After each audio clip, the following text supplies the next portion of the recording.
Quero saudar você com a paz do nosso Senhor Jesus Cristo.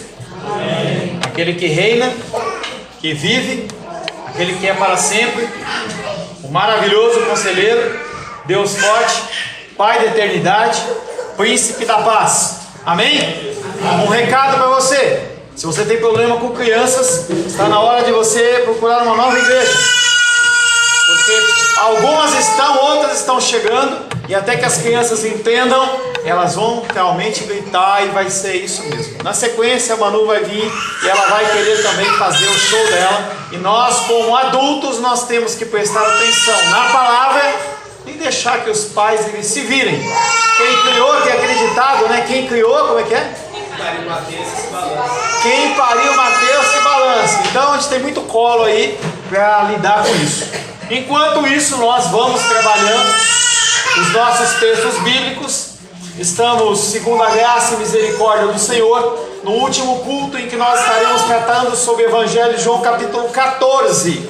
Vamos finalizar o Evangelho de João capítulo 14. Já deixa aberto aí. Eu vou fazer a nossa costumeira, tradicional abertura, para que nós possamos proceder para a ministração de hoje.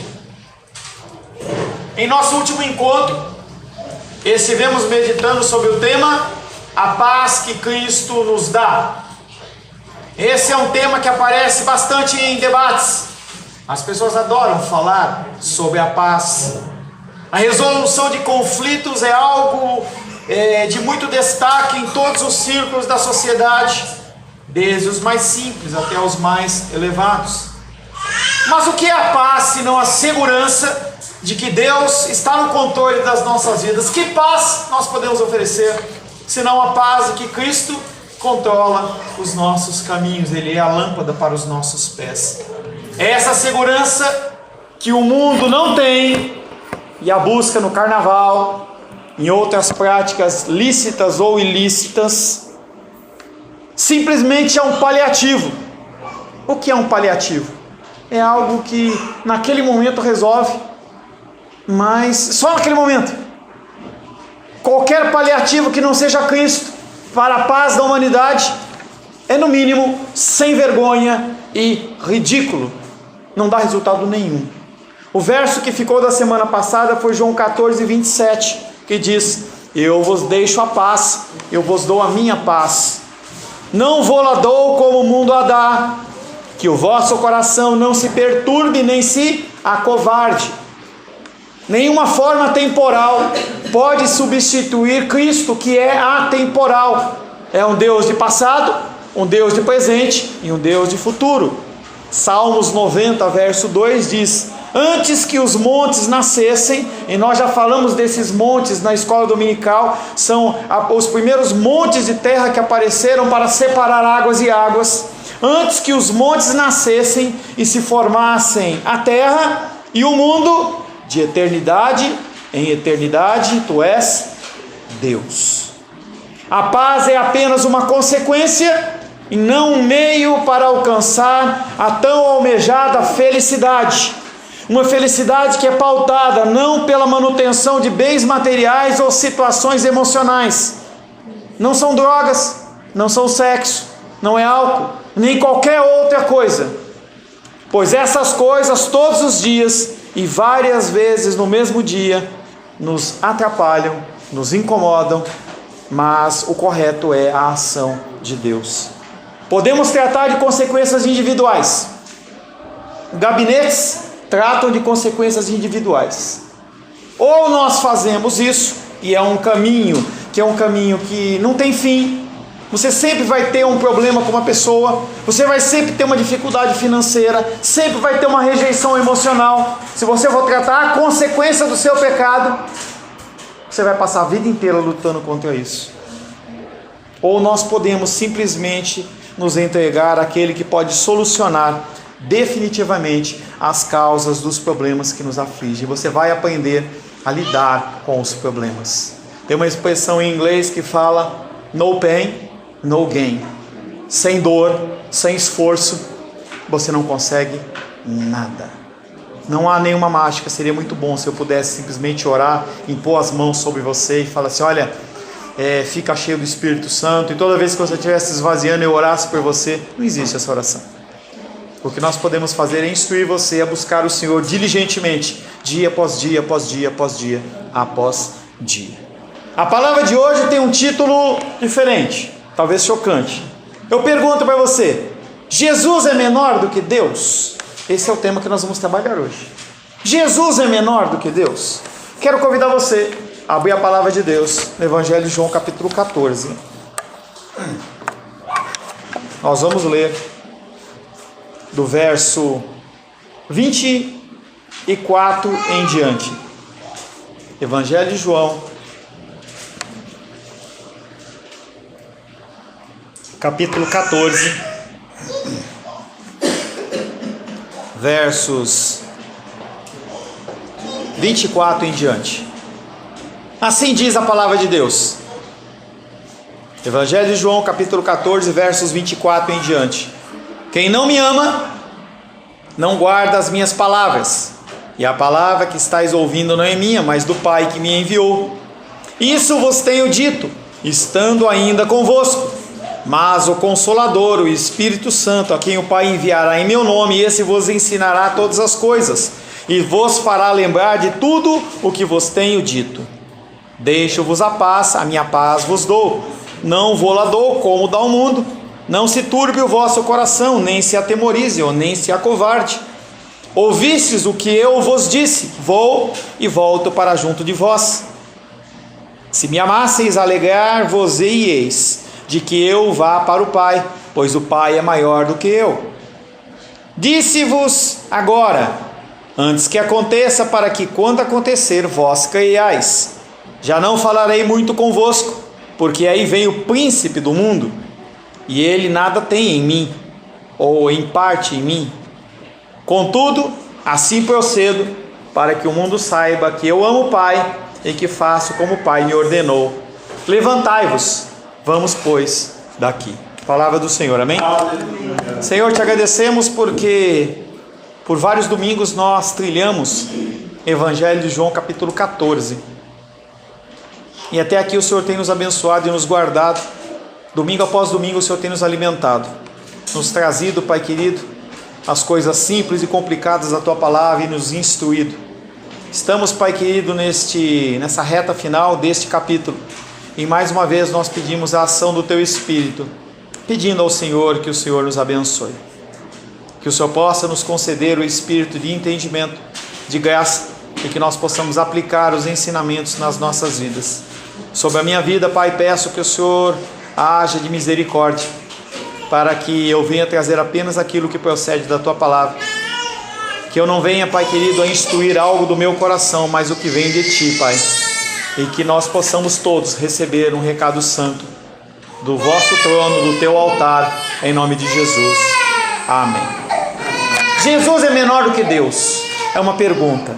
Pastor, tem pessoas que pensam que Jesus é menor do que Deus? Sim. Tem igrejas que pensam que Jesus é menor do que Deus? Sim. Grandes igrejas. Grandes igrejas pregam isso. E nós vamos tratar um pouco desse assunto, para que você seja adestrado, para que você tenha conhecimento como lidar com essa informação. Basicamente, eles usam esse versículo 28 de João 14 para executar isso, como outros, mas esse é um deles mais fortes.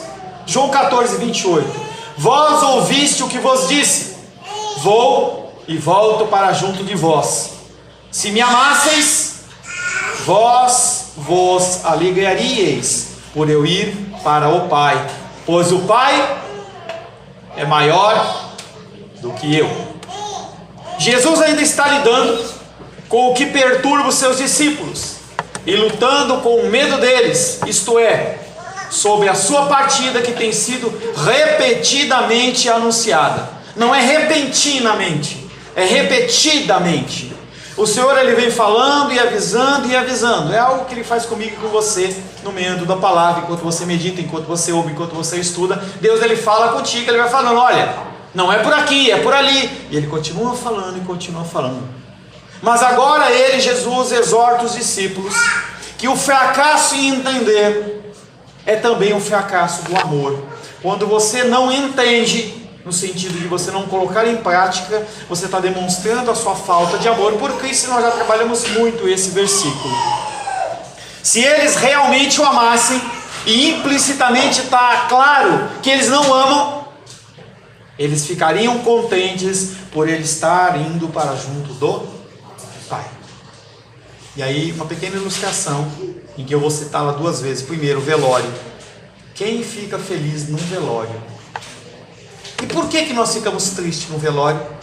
Se aquela pessoa que está padecendo de dor, de dificuldade, está lá sofrendo na cama por meses, por ano, com câncer, com alguma coisa, ela sai do meio dos seres humanos e vai habitar com o Senhor em campos verdejantes, em que não há dor, não há tristeza, não há ranger de dentes, não há lágrima, senão o egoísmo da nossa parte.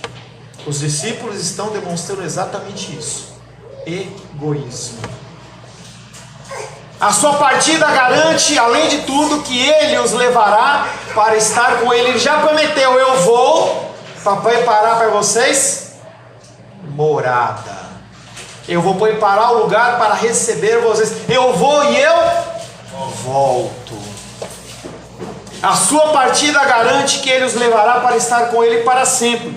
E se apenas isso fosse o motivo, já seria algo de alegria. Você entende que nós somos desobedientes, inclusive no nosso egoísmo? Mesmo nas coisas que nós não deveríamos ser egoístas, nós somos egoístas. Jesus é menor do que Deus. Ele afirmou agora que o Pai é maior do que eu. Jesus é menor do que Deus. O que o texto quer dizer? O problema que nós temos que trabalhar agora é harmonizar o que já foi falado no Evangelho de João, e em todo o Novo Testamento se é falado, que é a figura de Jesus sendo Deus, igual a Deus, com um discurso como esse do próprio Cristo. O que nós temos que fazer? Meditar no texto. Qualquer decisão que você tome sem estudar vai ser uma decisão leviana, que pode te levar a decisões erradas na sua vida, como das igrejas que dizem que Jesus Cristo não é Deus. O problema agora é harmonizar a tendência de João e de todo o Novo Testamento, que coloca Jesus no mesmo patamar que Deus, com a tendência que insiste enfaticamente, ele insiste que ele é obediente ao Pai, em que o Pai é maior do que ele. Como que nós vamos lidar com isso? Como que nós podemos entender essa figura divina de Jesus Cristo igual a Deus? Como alguém se declara menor, como alguém se declara submisso, como alguém se declara obediente e é igual? Se você entende isso, você vai entender a submissão feminina dentro da Bíblia facilmente. Quem disse que a mulher, sendo submissa biblicamente ao homem, ela é menor que o homem? Ou ela é inferior? Ou ela é mais burrona? Ou ela não tem condição de lidar com uma coisa ou com outra? Esse é um pensamento errado. É um pensamento que Cristo vem resgatando. Ele resgata o ministério das mulheres junto a eles, mostrando: não, as mulheres, elas têm o valor delas, que é igual ao dos homens, funções diferentes. É como eu, ele falando, é como eu sou menor do que Deus, mas eu sou igual a Deus. É confuso isso. João capítulo 1, verso 1, no princípio era o verbo, e o verbo estava com Deus, e o verbo era Deus. Mais um verso que diz que Jesus Cristo, o verbo, ele é Deus. Era no sentido de passado, sempre foi. Não há como você pensar em cristianismo e excluir a figura de Cristo da Santíssima Trindade como Deus. Mas há pessoas que fazem isso. Um conceito de teologia que eu avisei hoje de manhã que eu ia ensinar para você. Arianos. A gente conhece os arianos muito pela teologia, a política de Hitler dentro da Alemanha.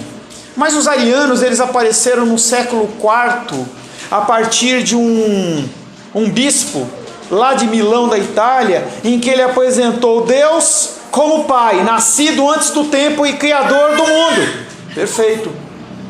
Só que separado de um Deus menor, o Logos, o Verbo, Jesus Cristo. Os arianos, eles olhavam para Cristo e falavam: ele foi criado, e porque ele foi criado, ele não é Deus. Os arianos pensavam assim. Os arianos aplicam a última afirmação negando a primeira. Jesus, ele não é plenamente Deus. Ele pode ser 100% homem, mas ele não é 100% Deus. Ele não falou que ele é menor? Nós temos um segundo grupo, que são os gnósticos, que é diferente dos agnósticos. Os gnósticos, eles desenvolvem a primeira, depois sendo a última. Eles falam que ele... agora eu misturei. Jesus pode ser divino em algum sentido, mas ele não é plenamente humano. Ou ele é Deus, ou ele é homem. O outro fala, ou ele é homem, ou ele é Deus. Eu não consigo entender. E aí esses agnósticos, eles entendem que é um conjunto de crenças e religiosos que tem como princípio básico que você tem a essência de Deus em você. Você é um pequeno Deus. E que você vai fazer o quê? Trabalhar o teu crescimento, o teu conhecimento para você ser igual a Deus, igual a Jesus. Você tem como ser igual a Jesus. Então um trabalha com a vertente de que Deus, ou ele é 100% Deus e não é 100% homem, ou ele é 100% homem e não é 100% Deus. Totalmente fora do que nós aprendemos na palavra de Deus. A palavra de Deus afirma que ele é 100% homem e ele é 100% Deus. Marcos 10, 27. Para aqueles homens, ser 100% homem, 100% Deus é impossível. Marcos 10, 27. Jesus, porém, fitando neles o olhar, disse: para os homens é impossível, contudo não para Deus, porque para Deus tudo é possível. As coisas que a nossa mente não consegue entender, Deus fala, eu faço. É por isso que tem a minha parte e a sua parte. Quando nós analisamos aquele tempo lá em que Jesus Cristo ressuscitou Lázaro, ele não removeu a pedra, ele não tirou as faixas de Lázaro, porque não era a função dele fazer isso. A função dele é fazer o sobrenatural. A função do homem é fazer a sua parte. A frase que estamos estudando, o Pai é maior do que eu, não pode ser entendida com o sentido de que Jesus não é Deus ou que ele é um Deus menor. Se eu afirmasse, Paulo, afirmasse, a Rainha Elizabeth, ela é maior do que eu, alguém entenderia que ela é maior do que eu, com mais humana que eu? Não. Você pode entender que ela tem mais riquezas, que ela tem mais poder, que ela tem mais autoridade, que ela tem mais fama, que ela tem mais influência, muito mais pessoas conhecem a Rainha Elizabeth do que conhecem eu, pastor Paulo. Mas isso não quer dizer que ela é mais humana que eu. E é um exemplo para você entender que quando Jesus está falando que o Pai é maior do que eu, ele não está se diminuindo falando que ele é menos Deus, simplesmente ele está numa função diferente. Ele está agindo naquele momento como homem, como um sacrifício vivo, só isso. Jesus é menor do que Deus? O que o texto quer dizer nesse contexto? É melhor entender que a lógica do contexto é a seguinte: Jesus está falando para os homens, vocês deveriam estar contentes, porque tudo está sob o controle do Pai. O que Jesus está falando ali, nesse texto, não é que ele é menor do que Deus, e sim que o Pai, na atribuição dele, está no controle de todas as coisas. Ele está falando de fé, ele está falando de soberania divina, e não de submissão no sentido de um ser maior do que o outro. Então, quando a luta e dificuldade vem sobre a sua vida e sobre a minha vida, você tem que entender que Jesus Cristo padeceu tudo, mas tem o Pai que é sobre todas as coisas, e inclusive sobre os seus problemas. Você entende isso? Você entende que ele é superior às suas dúvidas, suas dificuldades, os seus problemas, a sua dificuldade de caminhar, seus problemas de pressão, seu problema de joelho, seu problema financeiro, emocional, todos os seus problemas, eles estão debaixo do controle de Deus, e é o que Jesus está falando, porque os discípulos estão apavorados de ficarem sozinhos no mundo. E ele está falando, Deus está no controle de todas as coisas. Até esse ponto os discípulos reagem emocionalmente, em total acordo com a sua percepção. Que percepção? Do que eu ganho e o que eu perco.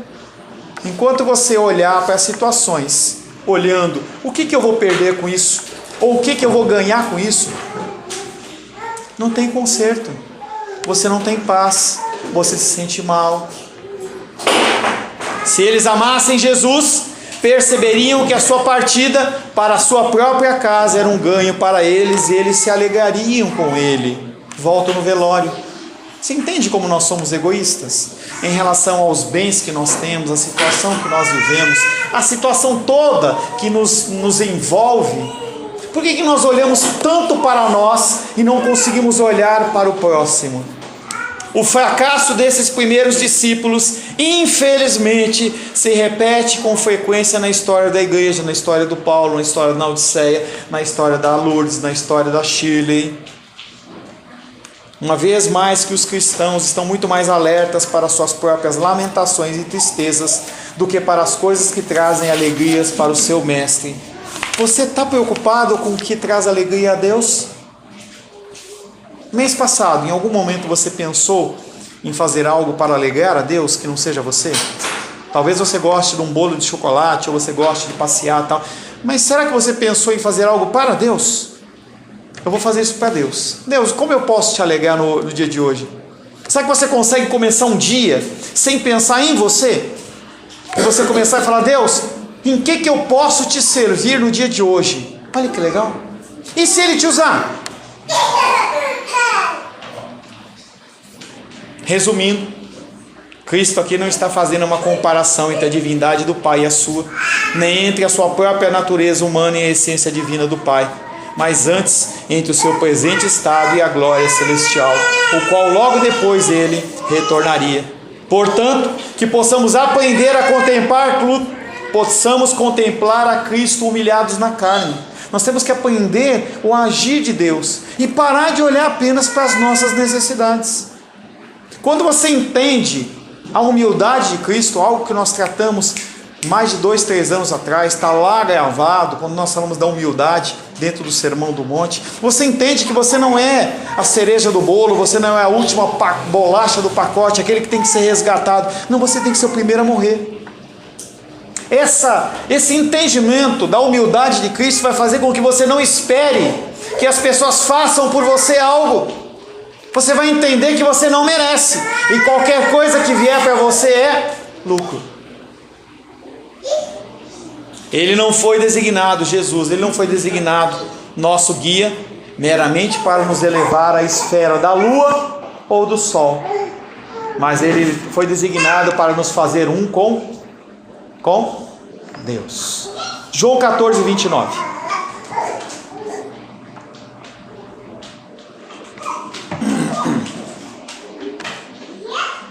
João 14, 29. Eu vos disse isso agora, antes que aconteça, a fim de que, quando acontecer, vós creiais.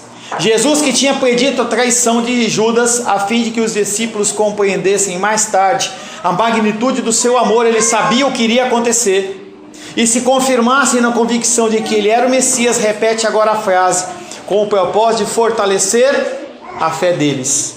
No momento em que os eventos dos quais ele fala viessem a acontecer, Deus ele dá momentos de tranquilidade na sua vida para que você possa se fortalecer. Quem está tranquilo esse tempo? Quem está passando tranquilidade esses tempos? Pode levantar a mão. Quem está passando tranquilidade? Um tempo tranquilo. Amém? Amém? Se você não está passando um tempo tranquilo, é hora de você começar a queimar as suas gorduras espirituais. Se você não tem gorduras espirituais, você vai gemer. Se você está passando por um tempo de mais tranquilidade na sua vida, sem enfermidades, sem dificuldades extremas financeiras, sem problemas emocionais muito grandes, o que você tem que fazer é investir em Deus, para que quando chegar esse momento você esteja apto a lidar com isso. Eu vejo o agir de Deus muito gracioso, por exemplo, na vida do Benedito. Benedito está com uma jornada e com uma missão extremamente difícil. Pilotar 2 meninas, muito difícil. E aí, segundo a graça dele, ele trouxe o Benedito para ficar conosco, para que nós pudéssemos iniciar um cuidado, um tratamento, para que... Muita movimentação, muita. Daniel, você é grande, senta. Você é grande, senta. Tá? Deus, ele traz o Benedito para que nós pudéssemos abençoá-lo, ensiná-lo, ajudá-lo e prestar suporte a ele, para que nesse momento ele pudesse ter o quê? Vigor e força para lidar com a situação. E se não tem, a pessoa se desespera. Momentos de tranquilidade são momentos em que você tem que saber administrar o seu tempo. Jesus disse a mesma coisa com referência à traição de Judas, João 13:19. Desde já vos digo, antes que aconteça, para que quando acontecer, creiais que eu sou. E Deus tem falado dia após dia para você. Se prepara, se prepara, se prepara. Nós cantamos a música, né? Os guerreiros se preparam. Esse tempo está chegando. E você vai fazer o quê? Vai continuar paradinho, não vai fazer nada. Aí quando a luta vier, pastor, o diabo está se levantando. E desde quando ele está sentado? Quando que ele se sentou? Não sei não. Ele tem um trono, mas eu nunca ouvi falar que ele senta em algum lugar. Ele está o tempo inteiro tentando pegar você e fazer você cair. Embora por certo tempo ele parecesse falar a surdos Jesus Cristo, como se suas palavras fossem disseminadas em vão ou lançadas ao ar, na verdade as sementes que Jesus Cristo plantou no coração daqueles homens foram sementes plantadas em boa terra. Mateus 13:23. Mas o que foi semeado em boa terra é o que ouve a palavra e a compreende. Este frutifica e produz a 100, a 60 e a 30 por um. O que você tem produzido no reino de Deus? O que você tem produzido no reino de Deus? Você só está comendo? Será que não está na hora de você começar a querer fazer alguma coisa? Será que não está na hora de você começar a colocar os seus talentos à disposição? Você não tem que esperar que a Bené, a Naldinha e o irmão Cláudio se levantem para abrir ministério nem nada. Eles já fizeram a parte deles e têm nos abençoado com a vida deles. Os jovens têm que tomar a frente. O que está esperando você chegar e falar, pastor, em que eu posso ajudar? Nós temos 3 professores com as crianças maiores. Nós temos 2 professores com as crianças menores e eu tenho conversado com a Rosane, a gente abriu uma 3ª turma para os pequenininhos. Não é para matar o tempo lá embaixo, não é para fazer desenho de Sansão nem Golias, mas é começar a ensinar para essas crianças o que? Teologia. Tem como fazer isso? Tem. Você vai ficar esperando para se colocar à disposição? João capítulo 14, versos 30 e 31. Já não falarei muito convosco, pois aproxima-se o príncipe do mundo, e ele nada pode contra mim. Mas ele vem a fim de que o mundo saiba que eu amo o Pai, e que faço como o Pai me ordenou. Levantai-vos, partamos daqui. Mais que o fim de um capítulo, mais do que o fim de um discurso, Cristo apresenta a iminência da sua partida. Como domingo após domingo eu falo sobre a iminência da sua volta. Quer cuidar? Chama e pega. Presta atenção aqui. Mais do que o fim de um discurso, Cristo apresenta a iminência da sua partida. Não há medo, apenas temor e tremor de Cristo no cumprimento da ordenança do Pai. Ele quer cumprir cabalmente aquilo que foi designado.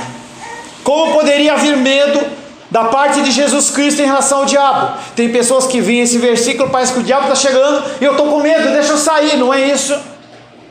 Como é que ele pode ter medo? Ele não é desse mundo. João 8:23, ele não é desse mundo. Vós sois cá de baixo, eu sou lá de cima. Vós sois deste mundo e deste mundo não sou. Jesus também não tem medo, porque ele nunca pecou.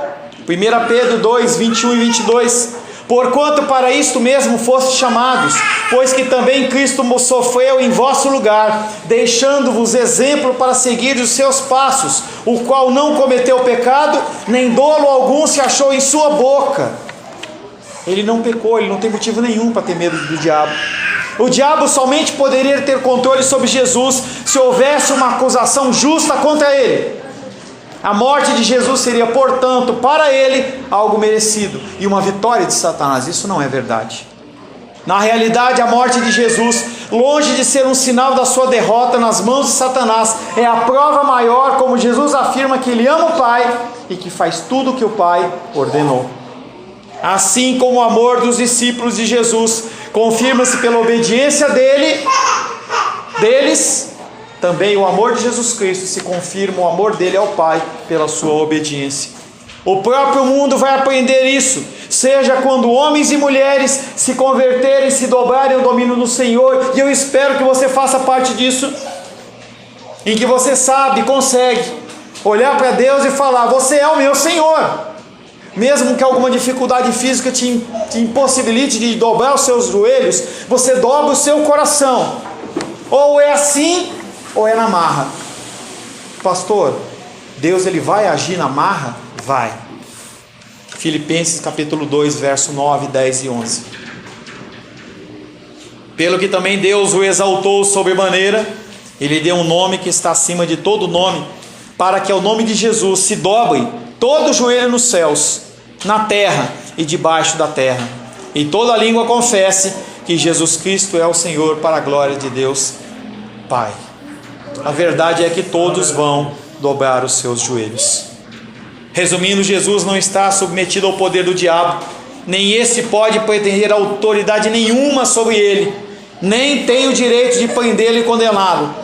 Jesus aceitará o confronto para mostrar à humanidade o tamanho do seu amor e o desígnio dele em morrer em nome do Pai. Aleluia. No fim da instrução, Jesus anuncia a chegada do chefe desse mundo, um chefe temporário. Sua exortação a sair tem um tom de desafio, que se converte em ordem dada a toda a comunidade. Deus, através da figura de Cristo, ele ordena que você o quê? Se posicione, que você saia desse contexto que você vive hoje. Você sabe qual é o problema. Você sabe qual é o problema que você tem que lidar. Você sabe qual é o problema, e Deus fala: você tem que sair desse cercado, você tem que sair dessa dificuldade, desse jeito de agir. Cuidado com ela aqui, hein? Esta, como Jesus, deverá estar no mundo. Não é para você ir para um retiro, não é para você se separar do mundo e constituir uma comunidade em que não tem nenhum tipo de pecado lá. Não é para você estar no mundo, é para você sofrer no mundo e você dar testemunho no mundo. João 15, 18. Se você acha que as pessoas elas vão te amar por isso, você está enganado.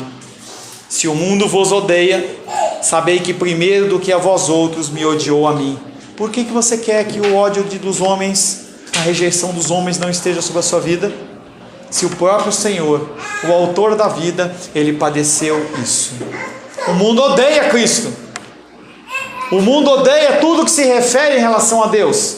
A festa da carne é o quê? Uma abominação para Deus. É como se todos os seres humanos que dela participam olhassem para Deus e falassem: você não é nada, eu vou fazer o que eu quero. Certa passagem de Ezequiel, quando Ezequiel confronta as pessoas, ele chega e fala: por que vocês queimam pão para a rainha dos céus? Exortando as mulheres que faziam os pães lá. Elas falam: na época que a gente fazia isso, a gente era feliz, não faltava alimento na nossa mesa, e nós vamos continuar fazendo. E vou dizer mais uma coisa para você, Ezequiel: os nossos maridos também sabem, os nossos sacerdotes também sabem, e nós vamos continuar fazendo isso. O que as pessoas no carnaval estão fazendo é para Deus. E Deus, porque Ele é misericordioso, Ele não destrói todo mundo, porque seria muito fácil Deus fazer descer um raio no meio do sambódromo e detonar todo mundo, acabar ali com tudo. Talvez você se alegrasse com isso, mas Deus não se alegra na morte do perverso. Ele espera que ele se converta. É por isso que Ele não destrói. Se o mundo vos odeia, sabei que primeiro do que a vós outros me odiou a mim. Cada vez que você conhece Deus mais o mundo vai te odiar. A ordem é que marche com Ele. Com suas palavras indicam uma vez mais a sua aceitação da morte que se aproxima. Nelas inclui os seus discípulos. No futuro terão que estar dispostos a morrer com Ele e não por Ele. Já falamos por isso. Jesus, ele não chama para você morrer por ele. Ele não precisa que você morra por ele. Ele precisa que você morra com ele. Quando você morre com ele, você morre para a sua vontade, para o seu querer. E o que acontece? As pessoas são abençoadas. A constituição da igreja foi feita dentro da casa do Pai. Nós estamos dentro da igreja, mas o caminho da igreja não é aqui, é fora dela. O máximo que você pode fazer é como o Filipe foi lá e orou pela titia, pela dor dela, não sei se foi pela titia ou pela Naldinha, não sei. O máximo que nós podemos fazer é orar um pelos outros aqui, mas a nossa ação, ela não é aqui, a nossa ação é lá fora. A nossa ação é lá fora através de ação social, através de evangelismo, através da demonstração de um cristianismo verdadeiro. Dentro da sua atividade profissional, você pode ser um cristão, você pode ser um contador cristão, você pode ser um advogado cristão, você pode ser um técnico da CAESB cristão, você pode ser uma pessoa que trabalha dentro do comércio de uma forma cristã. A constituição da igreja foi feita dentro da casa, mas o seu caminho está fora dela. Temos de ser igreja no meio da comunidade oprimida, em oposição aos poderes opressores. Que Deus, apenas Ele, possa nos conceder graça e misericórdia para uma tão nobre missão. Jesus Cristo é menor do que Deus? Não. Ele é o próprio Deus. E Ele morreu por você. Senhor, em nome de Jesus, te louvamos nesta noite pelo teu sacrifício. Te louvamos porque o Senhor foi e voltará para nos buscar. O Senhor foi e está preparando uma morada para nós. O Senhor foi e aguarda que nós possamos executar os nossos papéis como filhos e filhas de Deus, que nós possamos alcançar os perdidos, que nós possamos sim viver a nossa vida com intensidade neste mundo, nos alegrando com as coisas que o Senhor nos proporciona, mas acima disso, que nós possamos estar prontos a abrir mão de tudo para viver para o Senhor. Pai, nos ensina, Pai, a cada dia a morrer para a nossa vontade, para o nosso querer. Sem o Teu auxílio e sem a Tua vontade, Pai, isso não será possível. Entregamos as nossas vidas nas Tuas mãos, agradecendo por todos os ensinamentos do capítulo 14 de João. Pedimos que na semana que vem, se o Senhor assim nos permitir, que o Senhor nos conceda a graça a receber mais ensinamentos em João capítulo 15. Te louvamos, te adoramos e bendizemos, Pai, em nome de Jesus. Amém. Glórias ao Senhor.